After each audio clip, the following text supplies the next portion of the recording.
Guys, আজকে যেহেতু রথযাত্রা, তো আজকের দিনটা ভীষণ শুভ সবার কাছে। তো সবাইকে জানাই শুভ রথযাত্রা। সবাই অনেক অনেক আনন্দ করো, আজকে রথ টানতে যাও। তো আমার বাড়িতে বেসিক্যালি আজকে যে ঠাকুরমশাইয়ের আসা কথা ছিল, তো আনফর্চুনেটলি তিনি আসতে পারেন না কোনো কারণবশত। তো আমি নিজেই পুজোটা করেছি। এমন কি করেছি না করেছি অবশ্যই জানিও, কারণ আমার বাড়িতে বাবা মা কেউ নেই, কাজে গেছে। তো তোমরা জানিও দেখে যে কতটা কি আমি করতে পেরেছি। ভুল ত্রুটি হলে ক্ষমা করো। আর কেমন লাগলো অবশ্যই কমেন্টে জানাও। তাহলে দেখতে থাকো। তো এখানে আমি একদিকে ফল কেটে নিয়েছি, ফল মিষ্টি, আর একদিকে আছে ফুল।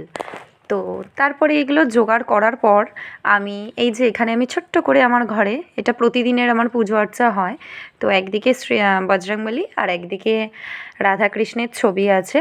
এই যে আমি ফল, এখানেও সেম ফল মিষ্টি দিয়ে আমি সুন্দর করে পুজোটা করে নিয়েছিলাম। আর এই যে এটা হচ্ছে আমার বাড়ির রথ, আমার বাবার নিজের হাতের তৈরি।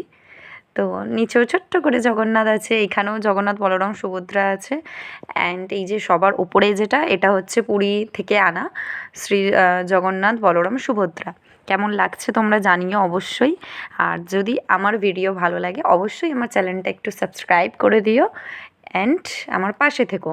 সবাইকে শুভ রথযাত্রা। সবার খুব ভালোভাবে আজকের দিনটা কাটুক, সবাই খুব এনজয় করো। আর কারা কোথায় গিয়ে রথ টানছো আমাকে অবশ্যই কমেন্টে জানিও। চলো দেখা হচ্ছে পরের ব্লগে।